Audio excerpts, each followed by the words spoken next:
Halo semuanya, selamat datang di video pertamaku di YouTube. Kenalin aku Iqbal dari ITB di jurusan Teknik Geologi. Nah, di sini aku mau ngejelasin gimana cara aku atau perjuanganku untuk bisa masuk ke ITB lewat jalur UTBK di tahun 2022. Tentunya ini adalah sebuah cerita yang udah cukup agak lama. Jadi disclaimer aja, apa yang aku pelajarin atau apa yang aku berikan di video ini emang based on pengalamanku di tahun 2022, di mana saat itu masih ada TKA, di mana saat ini tuh udah gak ada TKA lagi. TKA tuh kayak yang saintek dan ada sosumnya. Tapi kalau misalnya teman-teman lagi ngejar kayak tes-tes masuk mandiri seperti UI maupun ITB yang masih mengandalkan saintek dan sosumnya, ataupun sekadar mencari tips dan trik gimana caranya bisa untuk masuk ke PTN impian, mungkin ini adalah video yang bisa kalian tonton sampai akhir.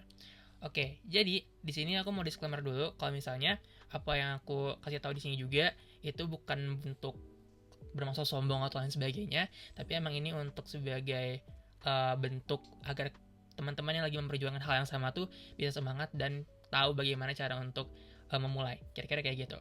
Oke, kita lanjut aja. Jadi kita masuk ke latar belakangnya. Aku adalah mahasiswa di Fakultas Ilmu Teknologi Kebumian. Sekarang udah masuk ke jurusan Teknik Geologi ITB. Jadi aku mulai belajar untuk fokus UTBK itu 1 bulan.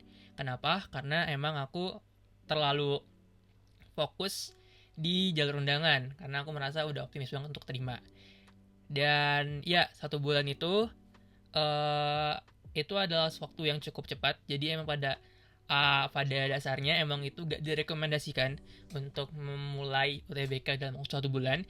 Tapi ya ini adalah sebuah sebuah salah satu bentuk keajaiban sekaligus bentuk rezeki dari Tuhan juga. Kira-kira kayak gitu. Oke, jadi aku mendapatkan skor UTBK sekitar 720 untuk rata-ratanya, dimana emang kebantu banget sama TPS waktu itu 750, sedangkan untuk sainteknya itu sekitar 700-an, kira-kira kayak gitu. Nah, kalau misalnya dilihat-lihat, skor 720 itu udah termasuk skor yang sangatlah tinggi, karena kalau misalnya di tahun 2022 kita flashback, itu untuk masuk ke PTN impian yang terbaik, itu peringkat satunya UI, itu rata-ratanya 665. Jauh di bawah dari skor rata-rata aku. Namun untuk di tahun 2024 sekarang skor untuk masuk ke PTN impian itu udah meninggi banget. Sekarang ITB itu nomor 1 di 718,73. Tentunya ini tren yang cukup relatif sama tiap tahun. Kadang tiap tahun itu bisa bakal naik atau kadang bisa turun. Itu tergantung dengan emang relatif dari setiap orang yang masuk. Kira-kira kayak gitu. Oke, jadi masuk ke ceritaku. Ketika setelah udah mendapatkan tim merah waktu undangan, saat itu emang aku gak langsung bangkit. Sekitar 1 minggu aku baru bisa back on track lagi setelah mendapatkan bantuan moral dari teman, guru, dan juga keluarga. Kira-kira kayak gitu. Dan baru setelah itu, tepat banget 1 bulan sebelum UTBK, aku baru mulai belajar untuk bagaimana cara aku untuk optimal gitu, untuk belajar 1 bulannya.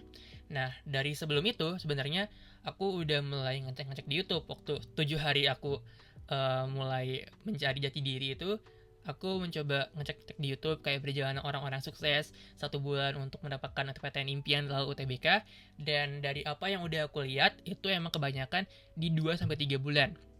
Sedangkan 1 bulan pun itu jarang banget, tapi meskipun ada itu berada di target yang bukan target aku. Karena target aku itu waktu itu emang mau mencari yang di atas rata-rata 700-an lah, kira-kira kayak gitu.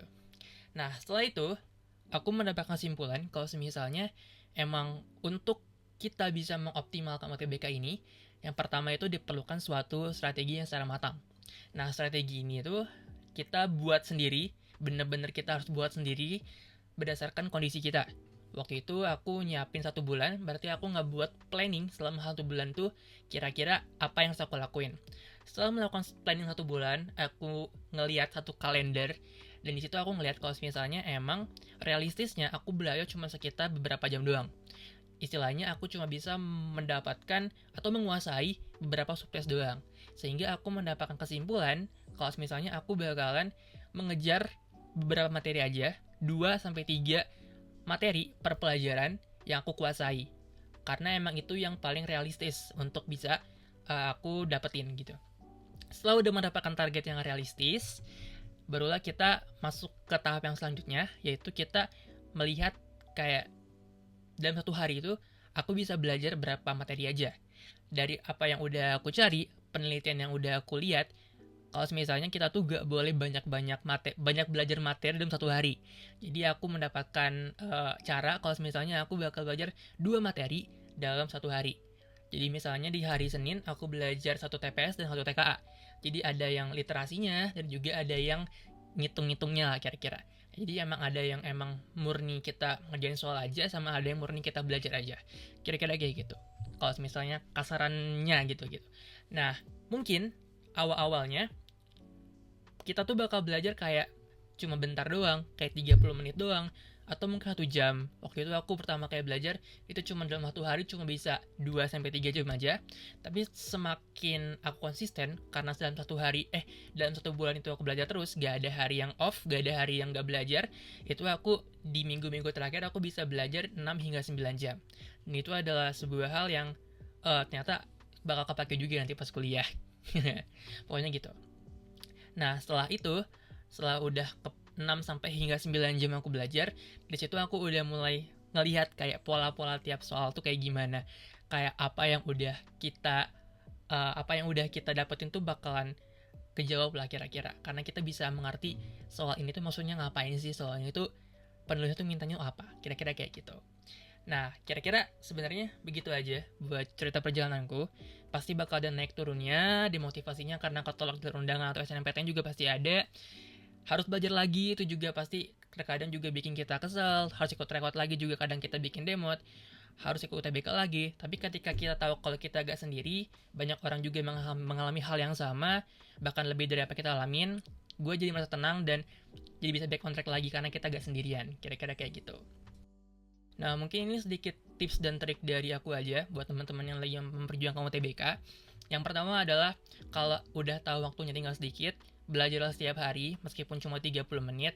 Pokoknya jangan sampai bolong. Pokoknya kita harus tetap ngebuat otak kita tuh tetap cairlah setiap 1 bulan itu. Terus yang kedua, belajar bareng teman. Gak peduli kamu pemalu, gak peduli kamu introvert atau gak punya banyak teman, sekedar bahas soal aja di tempat bimbel atau sekedar minta ditemenin buat sama temen untuk belajar, itu bakal buat lo lebih semangat lagi aja pasti. Pokoknya lakuin aja. Terus yang ketiga, jangan jadiin teman belajar lo itu saingan. Jadiin teman belajar lo itu support system lo, karena temen lo itu pasti bakal ngedukung lo dan mereka juga bakalan senantiasa ada buat lo. Gue yakin hal itu. Terus yang keempat, tetap percaya sama diri lo sendiri. Diri lo tuh lebih kuat dari apa yang lo bayangin. Terus yang kelima, minta doa restu orang tua dan kencengin jalur langitnya. Semangat teman-teman semua. Bye-bye. Sampai jumpa di video selanjutnya.